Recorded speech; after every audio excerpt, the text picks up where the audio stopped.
प्रिय विद्यार्थियों सभी को नमस्कार। सबसे पहले ज्ञान दीक्षा क्लासेज के डिजिटल मंच पर आप सभी का स्वागत है, अभिनंदन। और जल्दी से जल्दी आप जुड़ जाइए प्रिय विद्यार्थियों। और हम आज चर्चा करेंगे विज्ञान की। कक्षा 8 की जो विज्ञान है या साइंस है वो हमारी चल रही थी और उसमें से हमने पहला चैप्टर प्रिय विद्यार्थी पूरा कर लिया था। कौन सा पहला चैप्टर है वो हमने पूरा कर लिया था। और आज हम पढ़ेंगे प्रिय विद्यार्थियों कक्षा 8 की विज्ञान का दूसरा चैप्टर। कौन सा दूसरा चैप्टर, यानी क्लास 8 की जो विज्ञान है या साइंस है उसका चैप्टर नंबर 2 है। क्या है? चैप्टर नंबर 2 है प्रिय विद्यार्थियों, जिसका नाम है क्या है? चैप्टर नंबर 2 है जिसका नाम है सूक्ष्म जीव, मित्र एवं शत्रु। ध्यान दीजिए, सबसे पहले इस क्लास को ज्यादा से ज्यादा शेयर करें, जल्दी से जल्दी बच्चे जुड़ जाइए। और वीडियो को शुरू से अंत तक जरूर देखा करें, क्योंकि शुरू से अंत तक नहीं देखोगे तब तक कॉन्सेप्ट आपका क्लियर होना संभव नहीं है। क्योंकि कोई भी स्टेप चुराया जाता है तो वहाँ कॉन्सेप्ट है वो समझ में नहीं आ पाता है। ठीक है, तो आप वीडियो को शुरू से अंत तक देखा करें। अच्छा लगे तो वीडियो को लाइक शेयर करें और चैनल को सब्सक्राइब करके ऑल वाला बेल आइकन जरूर दबाएं, ताकि आपको हर एक नोटिफिकेशन समय पर मिलता रहे। ठीक है प्रिय विद्यार्थियों, आज जो हमारा अध्याय है वो अध्याय नंबर 2। कौन सा? अध्याय नंबर 2, जिसका नाम है सूक्ष्म जीव। क्या है? सूक्ष्म जीव। ध्यान देने योग्य बात है, सूक्ष्म जीव है वो मित्र है या शत्रु है। यानी सूक्ष्म जीवों की तुलना मनुष्य के संदर्भ में की गई है और पूछा गया है कि सूक्ष्म जीव है वो मित्र है एवं शत्रु।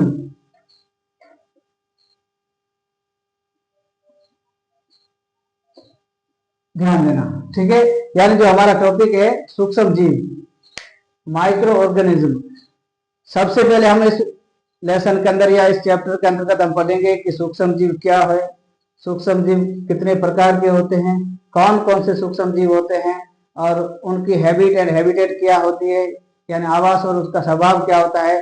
फिर ये मनुष्य के लिए या जीव जंतुओं के लिए उपयोगी होते हैं या नुकसानदेह होते हैं। यदि उपयोगी होते हैं तो किन किन क्षेत्रों में उनका उपयोग होता है, कहाँ कहाँ उनका उपयोग होता है, कैसे हमारे जीवन में सहयोगी होते हैं। और यदि कोई हानिकारक या नुकसानदेह है तो वो नुकसानदेह किस प्रकार से है, यानी कौन कौन से नुकसान हमें मनुष्यों को या प्राणियों को पहुंचाते हैं, पेड़ पौधों को पहुंचाते हैं। अर्थात हम कह सकते हैं जीवों को किस प्रकार वे नुकसान पहुंचाते हैं, कौन कौन सी डिजीज है जिनके जनक है वे सारे सारे सूक्ष्म जीव। ठीक है ना। तो सबसे पहले हमारा जो आज का टॉपिक है ये है सूक्ष्म जीव और जीव मित्र या शत्रु। यानी हम कह सकते हैं कि जो ये हमारे जो सूक्ष्म जीव है विद्यार्थियों, सूक्ष्म जीवों का सबसे पहले हम जानेंगे कि अर्थ क्या होता है। हम किन्हें कहेंगे सूक्ष्म जीव? क्या छोटे छोटे कीड़े मकोड़े आपके पास घूम रहे हैं इनको सूक्ष्म जीव कहेंगे? बिल्कुल नहीं। क्यों? क्योंकि जो छोटे छोटे कीड़े मकोड़े हैं ये सूक्ष्म जीवों की श्रेणी में नहीं आते प्रिय विद्यार्थियों। आइए देखते हैं बोर्ड की तरफ ध्यान दें। जो हमारा ये शब्द है सूक्ष्म जीव, क्या है? सूक्ष्म जीव। जो हमारा ये शब्द है इस सूक्ष्म जीव का मतलब होता है बहुत छोटे। कौन सा? बहुत छोटे। यानी बहुत छोटे छोटे जो जीव होते हैं जो हमें नग्न आंखों से दिखाई नहीं देते विद्यार्थियों। किससे? नग्न आंखों से दिखाई नहीं देते इन जीवों को हम क्या कहते हैं प्रिय विद्यार्थियों? सूक्ष्म जीव। सूक्ष्म जीव जो होते हैं वो नग्न आंखों से दिखाई नहीं देते। अब हमारे दिमाग में क्वेश्चन ये भी आता है कि जो सूक्ष्म जीव है नग्न आंखों से नहीं दिखाई देते हैं तो इस आंखें खोलेंगे कैसे? ठीक है ना। तो ध्यान देना प्रिय विद्यार्थियों, नग्न या सामान्य तौर पर देखा जाते हैं दिखाई नहीं देते, इसके लिए आता है माइक्रोस्कोप या सूक्ष्मदर्शी। ठीक है, सूक्ष्मदर्शी को आपने देखा होगा। सूक्ष्मदर्शी भी सरल सूक्ष्मदर्शी है, सूक्ष्मदर्शी है ना। तो अलग अलग इनके टाइप है। सूक्ष्मदर्शी या माइक्रोस्कोप के अंतर्गत देखोगे विद्यार्थियों, माइक्रोस्कोप के अंतर्गत आप इन जीवों को देखोगे। यानी नग्न आंखों से तो दिखाई नहीं देते, यानी आप जहां रह रहे हो, जिस स्थिति में खड़े हो, बैठे हो, सोए हो, तो आपके आसपास भी बहुत सारे माइक्रो ऑर्गेनिज्म होंगे, लेकिन आपको नग्न आंखों से दिखाई नहीं देंगे। ठीक है ना। आप आपके आसपास की कोई भी किसी भी प्रकार की जो सतह है उस स्पेस को लेकर के आप चेक करेंगे माइक्रोस्कोप में, आपको बहुत सारे जीवाणु या माइक्रो ऑर्गेनिज्म दिखाई देंगे। ठीक है, कोई वायरस हो सकते हैं, कोई जीवाणु हो सकते हैं, कोई फंगस हो सकते हैं, कवक हो सकते हैं, कोई प्रोटोजोआ हो सकते हैं, यानी सूक्ष्म जीव है वो अलग अलग प्रकार के होते हैं, कोई शैवाल हो सकता है। ठीक है ना, हाँ, तो अलग अलग प्रकार के जो सूक्ष्म जीव है वो आपको एनवायरमेंट में दिखाई देंगे। कब दिखाई देंगे? जब आप माइक्रोस्कोप या सूक्ष्मदर्शी का प्रयोग करते हो। ठीक है ना, संयुक्त सूक्ष्मदर्शी जो आपने नाम सुना होगा प्रिय विद्यार्थियों, संयुक्त सूक्ष्मदर्शी। ठीक है ना, कंपाउंड माइक्रोस्कोप, जो ये संयुक्त सूक्ष्मदर्शी है, ये संयुक्त सूक्ष्मदर्शी किसी भी वस्तु को, ये विद्यार्थियों किसी भी वस्तु को, यानी कोई भी वस्तु इसके माध्यम से देखना चाहोगे तो ये 15 लाख गुना बड़ा करके दिखाती है, 15 लाख गुना बड़ा करके दिखाती है। किससे? जो उसका मूल आकार है उससे। ठीक है ना, यानी ये जो माइक्रोस्कोप है, सूक्ष्म या कंपाउंड माइक्रोस्कोप है, ये सूक्ष्मदर्शी क्या करती है, किसी भी ऑर्गेनिज्म को देखते हैं, किसी भी माइक्रो ऑर्गेनिज्म को देखते हैं तो वो ऑर्गेनिज्म आपका 15 लाख गुना बड़ा हो जाएगा, यानी जिस आकार में है वह उससे 15 लाख गुना बड़ा कर देगा। अब मार्कर है, जैसे मेरे हाथ में, इस मार्कर की बात करें प्रिय विद्यार्थियों, तो मार्कर को 15 लाख गुना बड़ा करेगी तब कितना होगा, इस रूम जितना बड़ा हो जाएगा ना। तो यानी जीव तो छोटे होते हैं, आपको नग्न आंखों से दिखाई नहीं देते, लेकिन माइक्रोस्कोप के अंतर्गत जो उत्तर लेंस लगा होता है, ये लेंस क्या करता है, ये लेंस आपको उस जीव को बहुत बड़ा करके दिखाने में मदद करता है। ठीक है ना, हाँ। अब ध्यान देने योग्य बात यह है कि माइक्रोस्कोप जो है उसके माध्यम से देखने की आवश्यकता क्यों पड़ी। ठीक है ना, अब कई बार जैसे जैसे मैंने कहा आवश्यकता आविष्कार की जर्नी होती है, विज्ञान के अंतर्गत हम पढ़ते हैं, जैसे जैसे हम आगे बढ़ते हैं कुछ ऐसी चीजें देखी गई जीवन में कि जीवन है वो अस्त व्यस्त हो गया, या जीवन के अंतर्गत बहुत सारी जैसे बीमारियां आई तो लोगों को लगा कि आसपास कुछ दिखाई भी नहीं दे रहा, लेकिन फिर भी बीमार होते जा रहे, कारण क्या है। तब ऐसी स्थिति में उन लोगों ने, वैज्ञानिकों ने इस पर शोध किया, तो वैज्ञानिकों ने शोध किया, इस उपकरण के माध्यम से देखा तो बहुत सारी चीजें दिखाई दी अलग अलग। और उसके बाद में धीरे धीरे जैसे भी हम आगे माइक्रो जीवाणुओं की या सूक्ष्म जीवों की बात करें तो सूक्ष्म जीव है वो अलग अलग कैटेगरी में। ठीक है ना, हमने पहले भी चर्चा की, जैसे कोई बैक्टीरिया है यानी जीवाणु है, कोई वायरस है, विषाणु है, कोई फंगस है, कवक है, कोई एल्गी है और कोई प्रोटोजोआ भी है। ठीक है, तो अलग अलग प्रकार के जीवों को देखा गया। फिर उन्होंने देखा कि अलग अलग प्रकार के जीव जब किसी जीव जंतु के संपर्क में आते हैं तो उन्हें कुछ तो ऐसे जीव होते हैं, कुछ ऐसे जीव होते हैं प्रिय विद्यार्थियों जो क्या करते हैं, फायदेमंद होते हैं।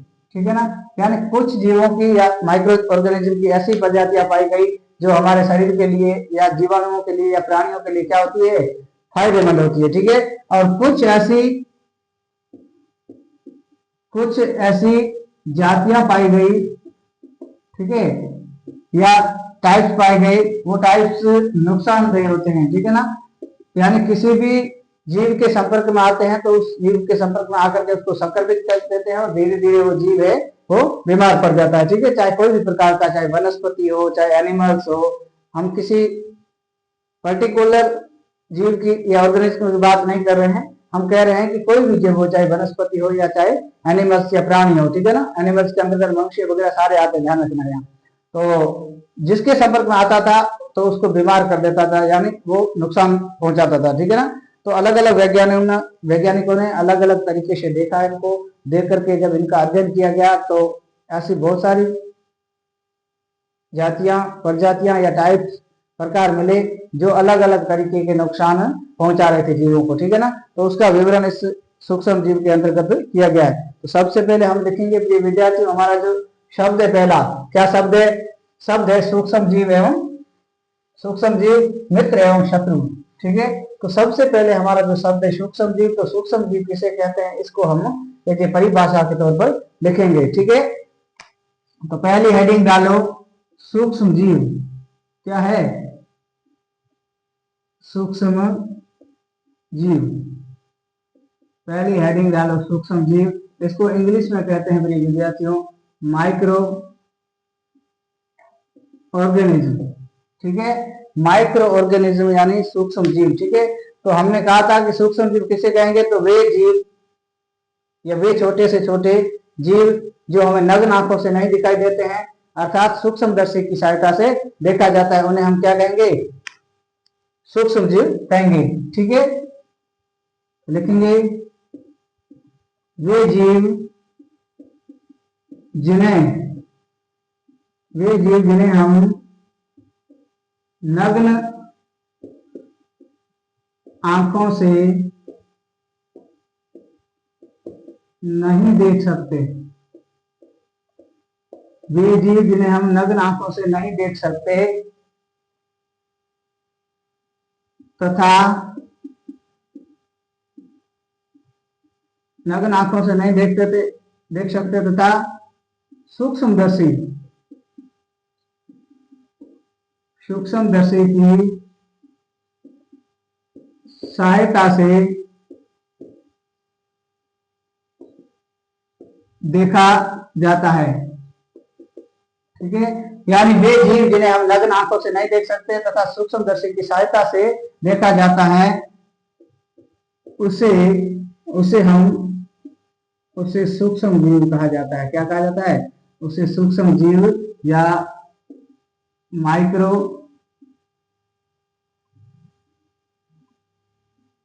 ऑर्गेनिज्म कहा जाता है। ठीक है, या माइक्रो ऑर्गेनिज्म कहते हैं। ठीक है, यहां तक किसी विद्यार्थी को कोई डाउट हो तो मुझे बताइए।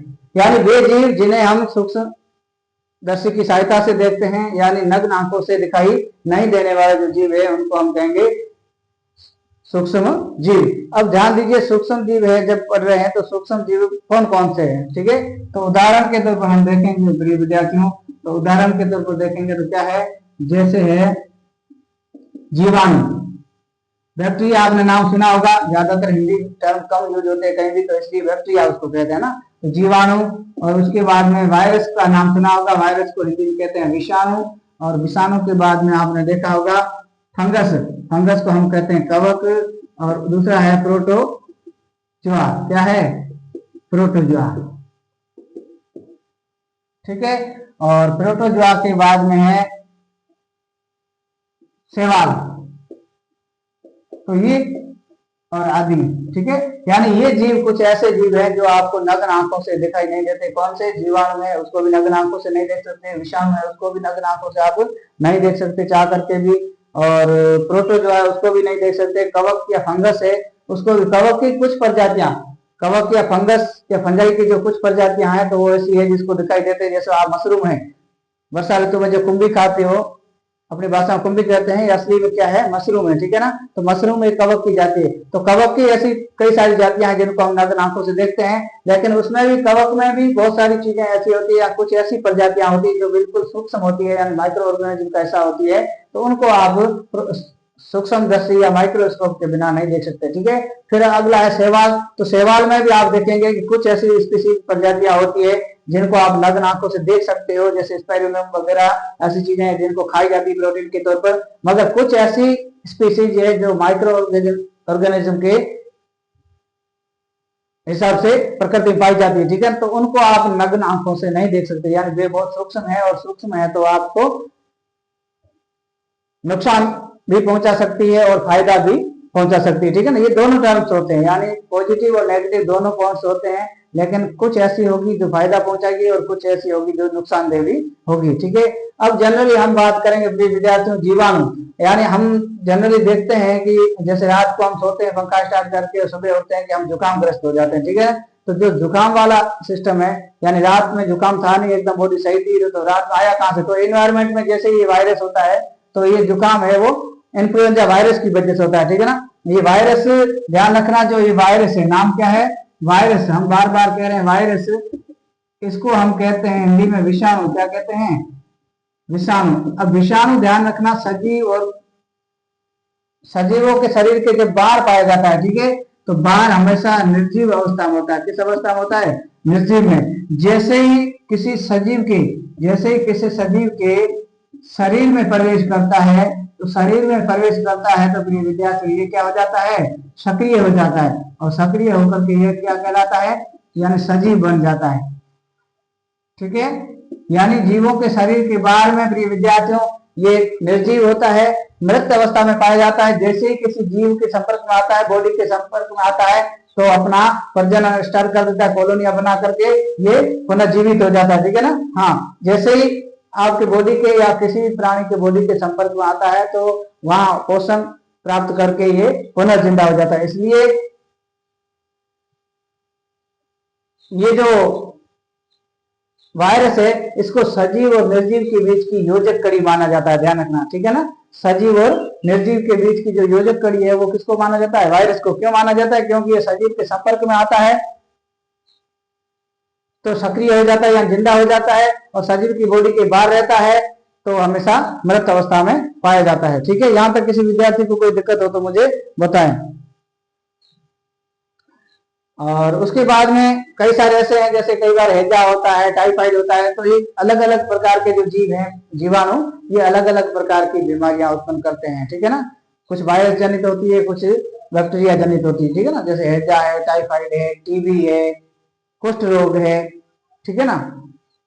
ये सारे सारे बैक्टीरिया जनित रोग है। आपकी इस किताब वाले ने आपके इस चैप्टर में दे रखा है बहुत सारे रोगों के बारे में, उस रोगों का कारक, रोग का नाम, रोगों का कारक यानी किससे उत्पन्न होता है, ठीक है ना, और रोगों के लक्षण क्या है, और रोग जनक है उसका नाम, ठीक है ना। ये सभी टेबल के तौर पर आपको दे रखा है। मैं एक बार पुनः आपको यहाँ बोर्ड पर एक्सप्लेन करके बताऊंगा कि कौन सा जीवाणु जिसका नाम क्या है और किस प्रकार हमारे बॉडी में प्रवेश करता है, उससे होने वाली बीमारी है उसका नाम क्या है, और बीमारी है तो उसका उपचार क्या है, लक्षण क्या होंगे, और लक्षण होंगे तो फिर उसका निदान या उपचार क्या है। किसी भी ऐसा तो नहीं है कि दुनिया में कोई ऐसी बीमारी है अभी तक जिसका ट्रीटमेंट नहीं है। कैंसर के भी अभी आप देख रहे हो इंजेक्शन है, वो आने वाले हैं मार्केट में, ठीक है ना। तो यानी कैंसर जैसी महामारी बीमारी का भी इलाज है, तो छोटी मोटी बीमारियों का तो इलाज विज्ञान में संभव है, ठीक है ना। एक समय था जिस समय चिकित्सा के अभाव में या विज्ञान की प्रगति में नहीं थी, इतनी ऊंचाइयों तक नहीं थी, इसकी वजह से व्यक्ति के कुछ भी हो जाता तो उसको मरना पड़ता था, क्योंकि चिकित्सा वाली सुविधाएं जो वर्तमान में ऐसी पहले नहीं हुआ करती थी। चिकित्सा के अभाव में, देखभाल के अभाव में कोई भी बीमार जो व्यक्ति था, वो जीव व्यक्ति, कोई भी उसको अपने प्राणों का त्याग भी करना पड़ता था। लेकिन वर्तमान आप देख रहे हो तरह तरह के ट्रीटमेंट, तरह तरह की टेक्नोलॉजी हावी होने की वजह से हर एक बीमारी का इलाज है वो खोजा गया, ठीक है। अब कुछ ऐसे वैज्ञानिक, कुछ देश ऐसा दावा कर रहे हैं कि कभी भी इंसान मर ही नहीं सकता, ऐसी ऐसी टेक्नोलॉजी है। लेकिन पैसा तो लगता है, लेकिन विज्ञान के अंदर ऐसे ऐसे मेथड, ऐसे ऐसी पद्धतियां हैं जिसके माध्यम से आप आगे से आगे बढ़ सकते हो, ठीक है ना।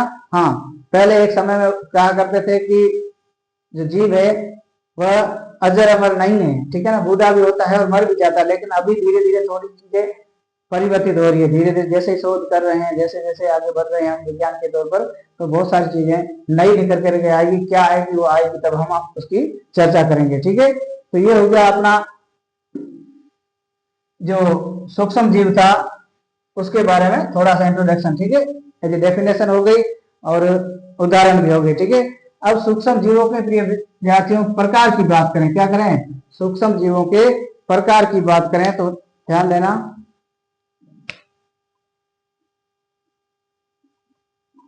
सूक्ष्म जीवों के प्रकार की बात करें या टाइप्स की बात करें, ठीक है, किसके, सूक्ष्म जीवों के। सूक्ष्म जीवों के प्रकार की बात करें तो सूक्ष्म जीवों के मैंने कहा बहुत सारे प्रकार पाए जाते हैं। कौन कौन से, जैसे उदाहरण के तौर पर देखा जाए तो पहला है जीवाणु, ठीक है। इसको इंग्लिश में कहते हैं प्रिय विद्यार्थी, वह कहते हैं बैक्टीरिया, बैक्टीरिया, ठीक है। और दूसरा है वह है विषाणु, क्या है, विषाणु, इसको हम इंग्लिश में कहते हैं वायरस, क्या कहते हैं, वायरस। और तीसरा है प्रिय विद्यार्थियों वह है प्रोटोजोआ, क्या है, प्रोटोजोआ। तो ये प्रोटोजोआ है प्रिय विद्यार्थियों, प्रोटोजोआ भी एक माइक्रो ऑर्गेनिज्म यानी सूक्ष्म जीव है। और चौथा है वह है फंगस, ठीक है। फंगस को हम इंग्लिश में कहते हैं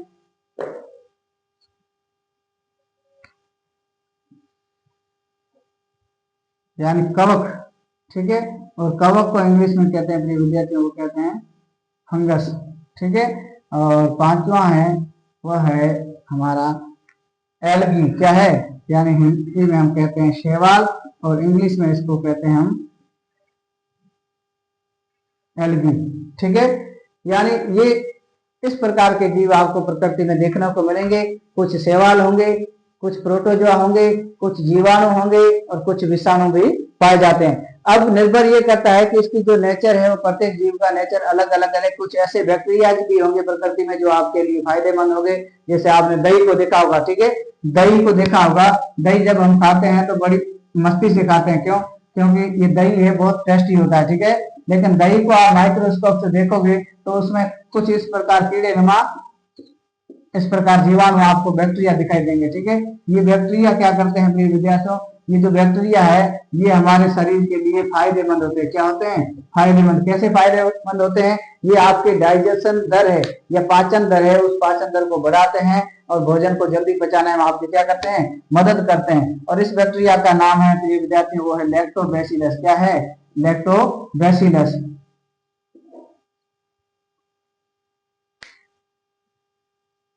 ठीक है। आपने दूध देखा होगा गाय का, ठीक है, दूध देखा होगा। गाय के दूध में कई बार प्रश्न पूछा जाता है प्रिय विद्यार्थियों, जो गाय का दूध है उस गाय के दूध को देखा होगा, ठीक है। अब गाय के दूध की बात करें तो गाय के दूध का जो हल्का रंग होता है प्रिय विद्यार्थियों, हल्का सा पीला होता है, हल्का पीला होता है। जब हल्का पीला क्यों होता है, क्योंकि इसके अंदर एक प्रोटीन पाई जाती है जिसका नाम है कैसिन प्रोटीन। क्या है, कैसिन प्रोटीन। अब कैसिन प्रोटीन है तो इसके अंदर कुछ लैक्टिक एसिड की जब बूंदे डाली जाती है, या दही की या छाछ की कुछ बूंदे डाली जाती है, तो ये जो कैसिन प्रोटीन है, इस प्रोटीन उस दही के अंतर्गत जो लैक्टोबैसिलस जीवाणु होते हैं वो इस कैसिन प्रोटीन के संपर्क में आते हैं और इस कैसिन प्रोटीन को कैल्शियम पेराफेसिनेट में बदल देते हैं। जैसे ही बदलते हैं तो किण्वन क्रिया द्वारा दूध है प्रिय विद्यार्थी किसमें बदल जाता है, दही में बदल जाता है। कब, जैसे आपका ये दूध है, ठीक है, और दूध में क्या पाया जाता है प्रिय विद्यार्थियों, कैसिन नामक प्रोटीन, ठीक है। और इसमें आप क्या डालते हो, छाछ की या दही की कुछ बूंदे, इसका मतलब आपने क्या डाला, लैक्टोबैसिलस जीवाणु डाले हैं। क्या डाले हैं, लैक्टोबैसिलस जीवाणु डाले हैं, ठीक है। जैसे ये लैक्टोबैसिलस जीवाणु दूध में जाकर के इस कैसिन प्रोटीन के संपर्क में आते हैं तो कैसिन प्रोटीन है वो कैल्शियम पेराफेसिनेट में बदल जाती है, ठीक है। कैल्शियम पेराफेसिनेट में बदल जाती है और बदलने के फलस्वरूप क्या होता है प्रिय विद्यार्थियों, बदलने के फलस्वरूप जो हमारा उत्पाद बनता है उस उत्पाद को हम कहते हैं दही। और ये सारा किस क्रिया के माध्यम से होता है, ये होता है किण्वन क्रिया के माध्यम से। इसके माध्यम से, किण्वन क्रिया के माध्यम से दूध है वह दही में परिवर्तित होता है। आपने देखा होगा जब दूध रखते हो गर्मी के मौसम में, ठीक है, फ्रिज से बाहर जैसे रखोगे, जैसे ही धूप तपती है जितना ज्यादा हीट लगेगा तो ये लैक्टोबैसिलस जीवाणु है वो ज्यादा एक्टिव होते जाएंगे, ठीक है। तो थोड़ी देर में आप देखोगे दही से स्मेल आने लगती है। क्यों, क्योंकि वह किण्वन क्रिया है वो चरम पर होती है, यानी बहुत तेज गति से किण्वन क्रिया होने लगती है, जिसकी वजह से लैक्टोबैसिलस जीवाणु अपनी कॉलोनियों में वृद्धि कर रहे होते हैं। और ऐसी स्थिति में क्या है कि हमें उस एसिड का, लैक्टिक जो एसिड है उस एसिड का हमारे स्मेल आने लगती है ना। जैसे छाछ है, छाछ ला करके रख दो किसी कमरे में या रसोई में या घर में, तो जैसे जैसे वो खट्टी होगी, जैसे जैसे धूप बढ़ेगी तो उसकी स्मेल है वो पूरे के पूरे घर में आने लगेगी, ठीक है ना। हाँ, खट्टी छाछ को कभी महसूस किया है, बोतल में खट्टी छाछ एक दिन रख करके दूसरे दिन ऊपर नाक लगा कर देखो, ऐसी तीक्ष्ण गंध आती है। क्यों आती है, क्योंकि वहां किण्वन क्रिया है वो बहुत अधिक होने की वजह से वो जो दही है आपका वो खट्टा हो जाता है, यानी लैक्टिक एसिड की मात्रा है वो क्या हो जाती है, बढ़ जाती है। दही खट्टा क्यों होता है प्रिय विद्यार्थियों, क्योंकि लैक्टिक जो एसिड है, एसिड इंग्लिश वर्ड है जिसको हम हिंदी में अम्ल कहते हैं, ठीक है। तो ये लैक्टिक अम्ल की मात्रा है वो बढ़ती है किसके मार्फत, किण्वन क्रिया के मार्फत, और जिसकी वजह से जो हमें है वो उस लैक्टिक एसिड की तीक्ष्ण गंध आने लगती है और दही स्वाद में है वो खट्टा हो जाता है, ठीक है। इसलिए जो ताजा दही होता है उसको ही हमेशा खाना चाहिए। खट्टी चीज ज्यादा खाओगे तो एसिडिटी बढ़ने की संभावनाएं पूरी रहती है, ठीक है। यहाँ तक किसी विद्यार्थी को कोई डाउट हो तो मुझे बताइए। अब ध्यान दीजिए, ये तो होगी बैक्टीरिया की बात। और कुछ ऐसे आपने देखा होगा प्रिय विद्यार्थियों, कुछ ऐसे बैक्टीरिया पाए जाते हैं, कुछ ऐसे बैक्टीरिया पाए जाते हैं जो आपके लिए फायदेमंद है। कैसे, जैसे उदाहरण के तौर पर देखा होगा, आप ब्रेड खाते हैं, जब स्वीट होम में जाते हैं नाश्ता करने के लिए या ब्रेकफास्ट करने के लिए, तो आप ब्रेड खाते हैं। तो ये ब्रेड है प्रिय विद्यार्थियों, ये ब्रेड के अंदर जो पाया जाता है वो यीस्ट पाया जाता है। क्या पाया जाता है? यीस्ट जीवाणु, ठीक है। और ये यीस्ट क्या करता है, ये भी किण्वन क्रिया के माध्यम से अपनी संख्या में वृद्धि कर रहा होता है, ठीक है ना। और जिसकी वजह से आपने देखा होगा जो आपकी ब्रेड है, ठीक है, डबल रोटी जिसको कहते हैं, इस प्रकार होती है। और ब्रेड में आप देखोगे छोटे छोटे रंध्र पाए जाते हैं। रंध्र क्यों पाए जाते हैं? क्योंकि यीस्ट की उपस्थिति के कारण इसमें बहुत सारी गैसें, जैसे आटे के अंदर यीस्ट मिलाओगे तो यीस्ट मिलाने से ये यीस्ट अपनी संख्या में वृद्धि करेगा, अपनी किण्वन क्रियाएं करेगा, जिसके मार्फत है इसमें गैसें मुक्त होगी और गैसें इस रंध्रों के माध्यम से एनवायरमेंट में चली जाती है। इसलिए ब्रेड के अंतर्गत आपने देखा होगा छोटे छोटे छिद्र पाए जाते हैं। कभी देखा है? कभी जाकर के देखना, महसूस करना कि वास्तव में जो मैं कह रहा हूँ वो सही है कि नहीं है। छिद्र दिखाई देंगे। ब्रेड ऐसा नहीं, ब्रेड एकदम प्लेन होगी रोटी की तरह। अब ब्रेड को देखना, ब्रेड जो भी होगी किसी प्रकार की होगी, ठीक है ना। ब्रेड के अंदर बहुत सारे छिद्र पाए जाएंगे। क्यों? क्योंकि जब ब्रेड बनाने की जो प्रक्रिया होती है, उस ब्रेड बनाने की प्रक्रिया में बहुत सारे यीस्ट, क्या बहुत सारे यीस्ट है, उनको सम्मिलित किया जाता है। और ये यीस्ट क्या करते हैं, ये किण्वन क्रिया के माध्यम से तीव्र गति से क्रिया करने लगते हैं, जिसकी वजह से वो जो गैसें उत्पन्न होती है वो गैसें इन रंध्रों के माध्यम से बाहर आती हैं और वो ब्रेड है वो खाने में बहुत ज्यादा टेस्टी बनती है। क्यों? क्योंकि ये जो जैसे जैसे रंध्र होंगे, इस रंध्रों की वजह से भी ब्रेड का स्वाद हो बढ़ता है। तो कह सकते हैं कि जो यीस्ट है वो भी हमें, हमारे लिए या प्राणियों के लिए लाभदायक है। क्यों? क्योंकि ये भी एक भोजन बनाने में या उसे पकाने में भी मदद करता है, ठीक है ना, पचाने में। तो यहाँ तक कोई दिक्कत हो तो मुझे बताइए। तो ये कुछ ऐसे जीवाणु होते हैं जो आपको क्या करते हैं, फायदा पहुंचाते हैं। और उसके साथ साथ में कुछ ऐसे बैक्टीरिया होते हैं, ऐसे जीवाणु होते हैं जो नुकसानदेह भी होते हैं। कौन कौन से नुकसानदेह हैं उसके बारे में हम आगे चर्चा करेंगे, लेकिन बेसिकली हम देखेंगे तो कुछ ऐसे जीवाणु या बैक्टीरिया मिलेंगे आपको जो आपको नुकसान पहुंचाते हैं, ठीक है। अब जैसे देखा होगा आपने टीबी, ठीक है, टीबी के अंतर्गत जो जीवाणु है वो जीवाणु, कहने का मतलब हुआ कि वो भी जीवाणु है, लेकिन जीवाणु होने के बावजूद भी वो हमें क्या करता है, नुकसान पहुंचाता है। यानी टीबी बीमारी ऐसी है जिसके अंतर्गत आप देखेंगे सांस में दिक्कत होने लगती है, अंदर से बहुत बलगम आने लगते हैं। तो ऐसी स्थिति में हम कह सकते हैं कि कुछ ऐसे बैक्टीरिया होते हैं जो आपको नुकसान पहुंचाते हैं, ठीक है। उसके अलावा आपने देखा होगा हैजा, ठीक है, गर्मी के मौसम में आपने देखा होगा गर्मी में ज्यादा एक्टिव होता है हैजे का जीवाणु। तो इसलिए ज्यादा गर्मी की वजह से कहीं खाना ना बनाना पड़ता है ऐसी स्थिति में। आज तो बहुत सारी चीजें आगे टेक्नोलॉजी, लेकिन पुराने समय में हवा नहीं होती थी और ज्यादा लोगों का खाना परिवार होने की वजह से बनाना पड़ता था। तो ऐसी स्थिति में महिला को खाना बनाते बनाते चक्कर आ जाता, गिर पड़ती थी और हम फिर डॉक्टर के पास ले जाते। डॉक्टर क्या कहता था, इसको हैजा हो गया, ठीक है। तो ऐसी स्थिति में कुछ ऐसे बैक्टीरिया होते हैं, हैजा है, टाइफाइड है, ठीक है, तो ऐसे हैं। और उसके बाद में कुछ ऐसी प्रोटोजोआ होते हैं, जैसे मलेरिया है, ठीक है। मलेरिया किसी को हुआ है, जो मलेरिया रोग है या मलेरिया जो बुखार है, ये मलेरिया बुखार प्रोटोजोआ की वजह से होता है। किसकी वजह से? प्रोटोजोआ, ठीक है। तो कुछ ऐसे प्रोटोजोआ है जो आपको नुकसान पहुंचाने का काम करते हैं।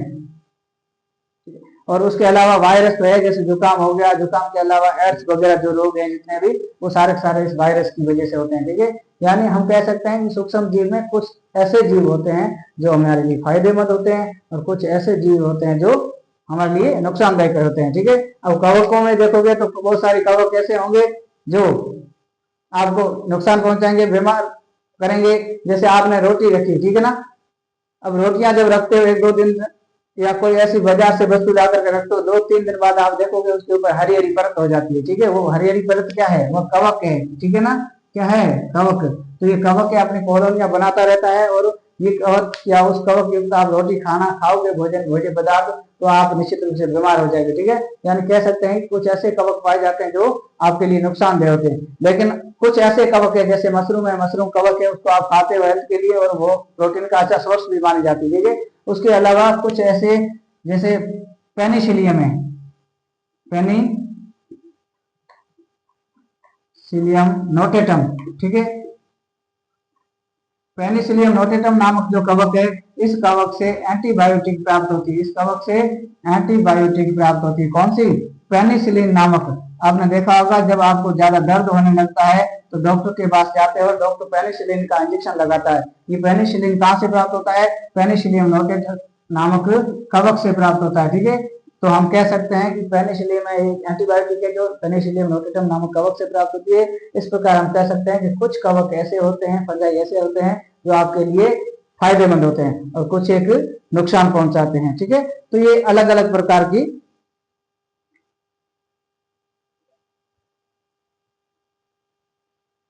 परिस्थितियां स्थितियां आपको देखने को मिलेगी। ठीक है, यहाँ तक। और कुछ आपने देखा होगा जैसे गाय का गोबर है वगैरह, हम सारे खेती बाड़ी करते हैं, किसान हैं। ठीक है, किसान परिवार से बिलोंग करते हैं। तो जब भी हम खेती बाड़ी करते हैं तो खेती पेड़ पौधे भी होते हैं, जीव जंतु भी होते हैं। और हम जैसे ही पत्तियां वगैरह पेड़ पौधों की जब ड्राई पत्तियां गिरती है, उस गिरती हुई पत्तियों को कचरे को इकट्ठा करते हैं और इकट्ठा करने के बाद आप देखोगे थोड़े दिन बाद उस कचरे के ढेर में से बीच में से कुछ मसाला निकालोगे तो सड़ा गला नजर आएगा। क्यों? क्योंकि वहां भी कुछ ऐसे जीवाणु वगैरह होते हैं, अपघटक होते हैं। ठीक है ना, तो वो अपघटक क्या करते हैं, उस पदार्थ का या उस अपशिष्ट का अपघटन करते हैं और अपघटन करने के फलस्वरूप जो चीजें तैयार होती है वो खेती के लिए उपयोगी होती है। ध्यान रखना, जो खाद है वो सारी किण्वन और अपघटन की क्रियाओं के मार्फत तैयार होती है, वो सारी हमारे लिए फायदेमंद होती है। ठीक है ना, तो हम कह सकते हैं कि ये जीवाणु है हर तरह से हमें मदद भी करते हैं और कुछ ऐसे जीवाणु प्रकृति में जो हमें नुकसान पहुंचाने का काम भी करते हैं। ठीक है, और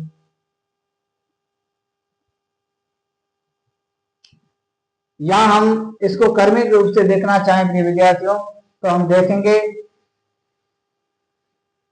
यहां तक हो गया, ये मैं मिटा देता हूं। अब हम देखेंगे कौन कौन से जीव हैं जो आपको फायदा पहुंचाते हैं, उसकी लिस्ट हम बोर्ड पर शो करेंगे। ठीक है, तो सबसे पहले हम हेडिंग डालेंगे सूक्ष्म जीव। हेडिंग डालेंगे प्रिय विद्यार्थियों, वह है सूक्ष्म जीव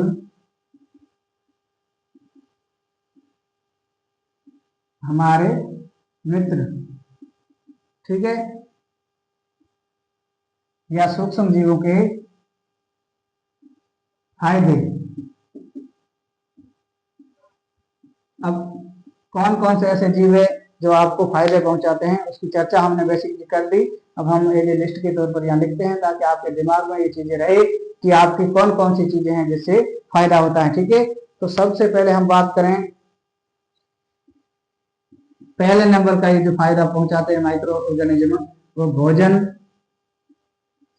बनाने में उपयोगी होते हैं। ठीक है, भोजन बनाने में उपयोगी, यानी कुछ ऐसे जीव पाए जाते हैं माइक्रो ऑर्गेनिज्म जो आपको भोजन बनाने में या मदद करते हैं। ठीक है, भोजन बनाने में मदद कैसे? जैसे उदाहरण के अंतर्गत दही है, तो दही में मैंने कहा लैक्टोबैसिलस नामक जीवाणु पाया जाता है और वो आपके लिए क्या होता है, फायदेमंद होता है। दूसरा है ब्रेड। क्या है? ब्रेड। ब्रेड को हम क्या कहेंगे, डबल रोटी भी कहते हैं। ठीक है, तो ये ब्रेड है, इस ब्रेड के अंदर भी यीस्ट नामक कवक पाया जाता है और जिसकी वजह से आपको क्या होता है, फायदा होता है। यहाँ तक कोई दिक्कत? अब दूसरी है वो किस तरह से फायदा होता है पहुंचाता है, तो वो है औषधि बनाने में, यानी कुछ ऐसे बैक्टीरिया या माइक्रो ऑर्गेनिज्म पाए जाते हैं प्रकृति में जो औषधि बनाने में मददगार होते हैं। ठीक है ना, यानी कुछ ऐसे बैक्टीरिया या माइक्रो ऑर्गेनिज्म है जो औषधि बनाने में मददगार साबित होते हैं। कौन कौन से? एक है पेनिसिलियम। Penicillium notatum. ये पेनिसिलियम नोटेटम क्या है प्रिय विद्यार्थियों? ये कवक की प्रजाति क्या है और इससे क्या प्राप्त होता है? इससे प्रिय विद्यार्थियों एंटीबायोटिक प्राप्त होती है। क्या होती है? एंटीबायोटिक। ठीक है, यानी एंटीबायोटिक औषधि प्राप्त होती है जो दर्द निवारण का काम करती है। यहां तक किसी विद्यार्थी को कोई दिक्कत हो तो मुझे बताएं। और उस एंटीबायोटिक का नाम क्या है? उसका नाम है पेनिसिलिन। उस एंटीबायोटिक का नाम है पेनिसिलिन। किससे प्राप्त होती है? पेनिसिलियम नोटेटम कवक द्वारा। ठीक है, अगला है प्रिय विद्यार्थियों, वह है कृषि में। ठीक है, यानी कुछ हम ऐसे कह सकते हैं, कुछ ऐसे जीवाणु पाए जाते हैं प्रकृति में जो हमें कृषि में किसान की या खेती करने वाले लोगों की मदद करते हैं। ठीक है, तो कृषि में उपयोगी, ठीक है, यानी कुछ ऐसे माइक्रो ऑर्गेनिज्म होते हैं या सूक्ष्म जीव होते हैं जो आपके कृषि में आपकी मदद करते हैं। उदाहरण के तौर पर आपने देखा होगा, मैंने कल भी बताया था एक क्लास के अंदर, क्या बताया था मैंने कहा, जो हमारे वनस्पतियां हैं वो दो प्रकार की होती है, एक होता है डाइकोट और एक होता है मोनोकोट, यानी एक बीजपत्री और द्विबीजपत्री पादप। द्विबीजपत्री पादपों को उखड़ करके देखोगे जमीन में, तो उसके अंदर का जो जड़ है वो जड़, प्रिय विद्यार्थियों, आपको दिखेगी एक से दो, दूसरी दूसरी तीसरी, यानी एक ही जड़ से बार बार अलग अलग जड़ें निकली हुई होगी, जिसको हम कहते हैं प्राइमरी, सेकेंडरी और टर्सरी, यानी प्राथमिक, द्वितीयक और द्वितीयक।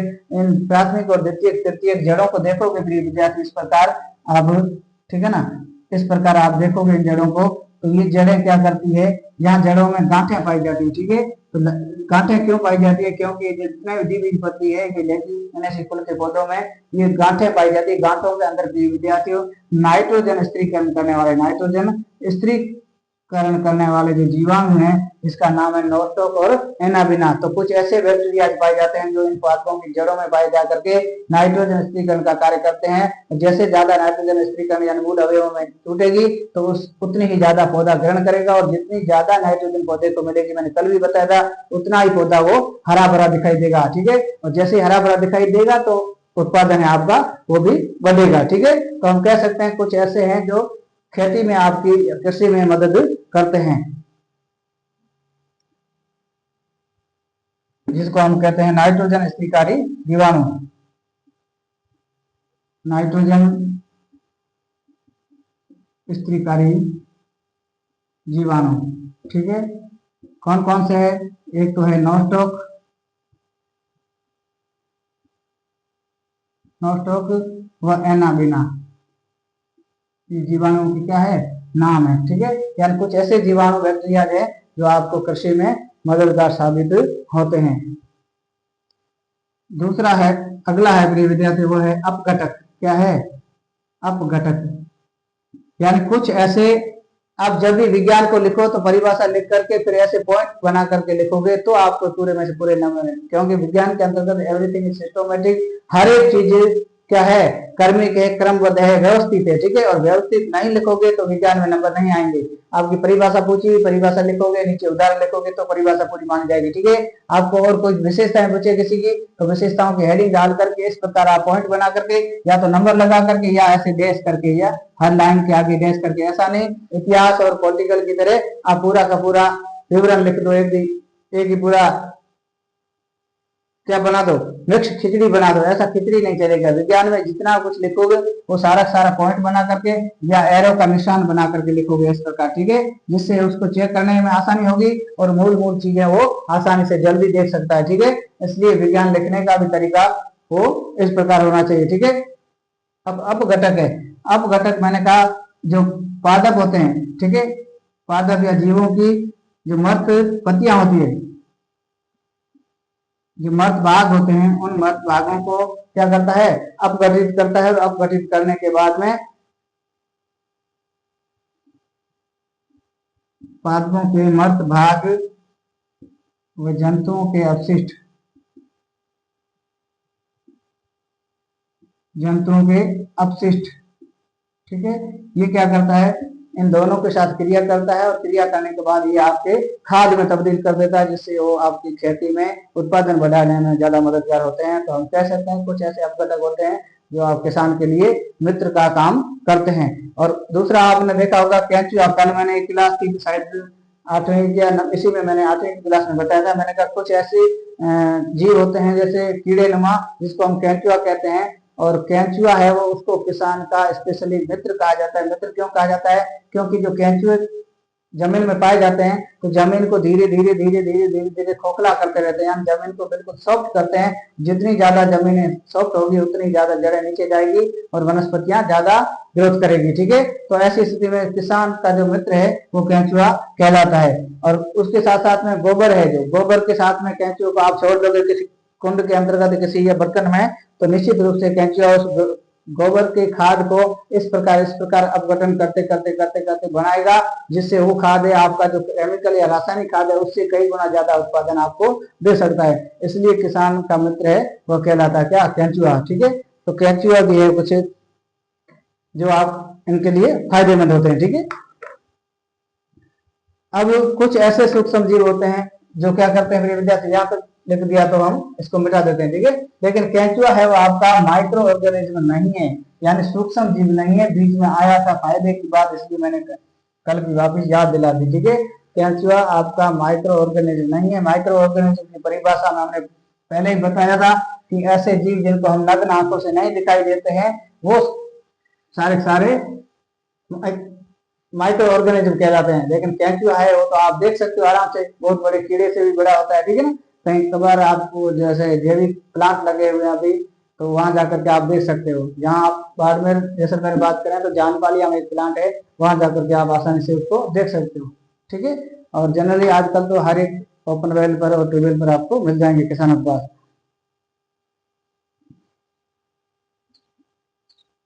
अब अगली हेडिंग डालेंगे, क्या डालेंगे,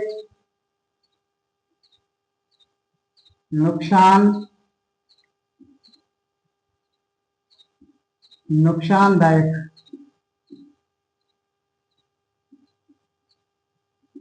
सूक्ष्म जीव। ठीक है, नुकसानदायक सूक्ष्म जीव, या इसको हम लिखेंगे प्रिय विद्यार्थियों, क्या लिखेंगे, शत्रु। यानी कुछ ऐसे जीव होते हैं जो किसान को क्या करते हैं, नुकसान पहुंचाने का काम करते हैं, किसान का दुश्मन बन करके किसान को खोखला करने का काम करते हैं। उन जीवों को हम किसान का क्या कहते हैं, शत्रु कहते हैं। ठीक है, तो कुछ ऐसे जीव भी होते हैं,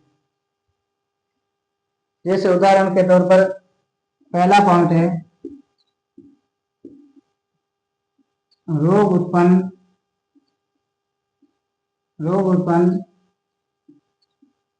करने वाले। ठीक है, यानी कुछ ऐसे जीवाणु या वायरस होते हैं जो रोग उत्पन्न करने का कार्य करते हैं, यानी किसान का या जीवों का नुकसान पहुंचाते हैं। उदाहरण के तौर पर मनुष्य में देखा जाए तो विद्यार्थी, किसमें, मनुष्य में देखा जाए तो हैजा, टाइफाइड, टीबी, ट्यूबरकुलोसिस, है ना, हाँ, और आदि। ठीक है, हैजा है, टाइफाइड है, टीबी है, और दूसरी हम बात करें जैसे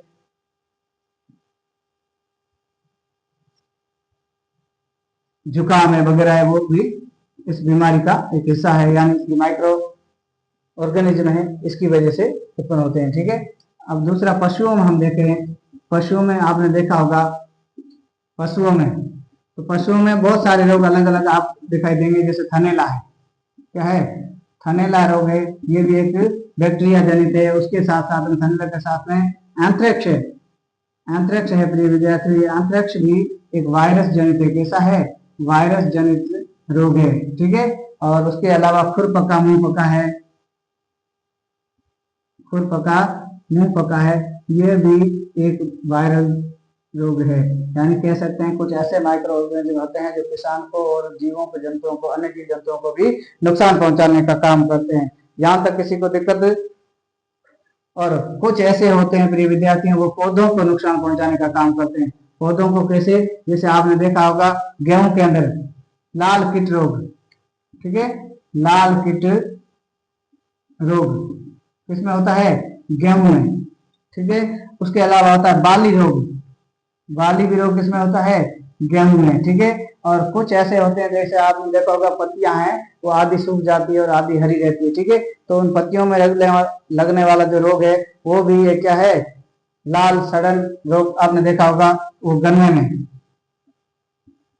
गन्ने की पत्तियां हैं वो धीरे धीरे लाल होती जाती है और आखिरकार गन्ना है वो मुरझा जाता है। ठीक है, तो लाल सड़न रोग किसमें पाया जाता है, ये पाया जाता है गन्ने में। ठीक है, तो यानी कुछ ऐसे रोग होते हैं जो वनस्पतियों में भी पाए जाते हैं, यानी वनस्पतियों को भी नुकसान पहुंचाने का काम करते हैं। और कुछ आपने देखा होगा, मैंने शैवालों का उदाहरण पहले दिया था, कुछ ऐसे होते हैं जीव जो रोटी और अन्य भोज्य पदार्थों को प्रदूषित करते हैं या सड़ाते हैं। ठीक है, भोज्य पदार्थों का सड़ना, ठीक है, वो भी किसके द्वारा होता है, वो कवक द्वारा होता है, ठीक है। यानी कुछ ऐसे कवक होते हैं जो माइक्रो ऑर्गेनिज्म का क्या है, हिस्सा है। यहां तक किसी विद्यार्थी को कोई डाउट हो तो मुझे बताइए। बाकी हमने वायरस की चर्चा कर ली थी। वायरस की क्या विधि, मैंने कहा वायरस जैसे जीवों के संपर्क में आता है तो वो सजीव हो जाता है, और जैसे ही जीवों के शरीर के बाहर रहता है तो वो निर्जीव अवस्था में पाया जाता है, ठीक है। और फिर हमने चर्चा की थी कि दिमाग में एक हमारे क्वेश्चन आना चाहिए, क्या आना चाहिए कि जो जब सजीव नहीं है तो जीवों में प्रवेश कैसे करता है, ठीक है। तो प्रवेश वायरस खुद चल करके कभी नहीं जाता, ध्यान रखना, वायरस खुद चल करके प्रिय विद्यार्थियों कभी प्रवेश नहीं करता। तो कैसे जाता है, ये किसी न किसी माध्यम से जाता है, ठीक है ना। यानी कोई और वाहक है, जैसे आपने कोई प्रदूषित चीज थी, उसके ऊपर वायरस था और वायरस के मृत अवशिष्ट थे, लेकिन उस वायरस वाली चीज को आप संक्रमित चीज को खा गए, खाने की वजह से आपको वायरस जनित बीमारियां हो सकती है। जैसे एड्स वाला होता है, एड्स वाला संक्रमित जो होता है जिसकी बॉडी में पहले से होता है, उसके लगा हुआ इंजेक्शन यदि आप यूज करोगे तो ऐसी स्थिति में आपको वो एड्स हो सकता है, ठीक है। कई बार ऐसे मेलों में, भीड़ भाड़ वाले इलाकों में लोग फायदा उठा, जैसे एड्स वाला होता है, सुना था कि एड्स की कोई दवा बीमारी है नहीं, रोगी, तो ऐसी स्थिति में मत तो हमें रहे, सनम को ले लेंगे, ठीक है। तो कई और लोगों को भी वो अपने लगा लगा करके सुई चुभा रहे होते हैं, जिससे क्या है कि दूसरे लोगों में भी ये एड्स तीव्र गति से फैलने लगता है, ठीक है ना।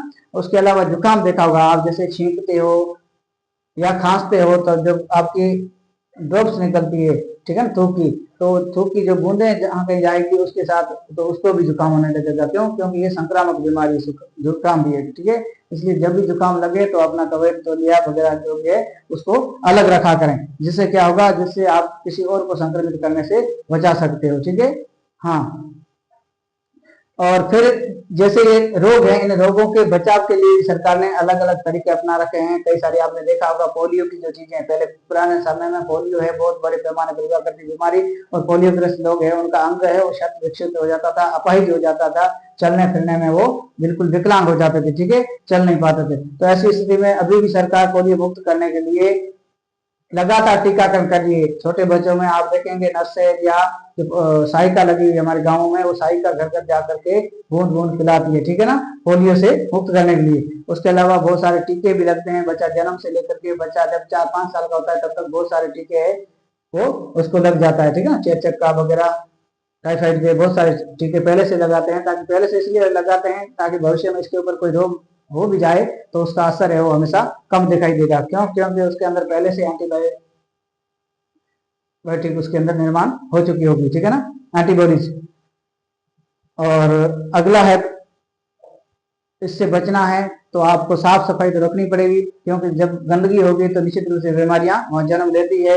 उसके साथ साथ में पानी है उसको उबाल करके पीना चाहिए या छान करके पीना चाहिए, ये भी एक बेसिकली बचाव के उपाय है इनसे, बीमारियों से, ठीक है।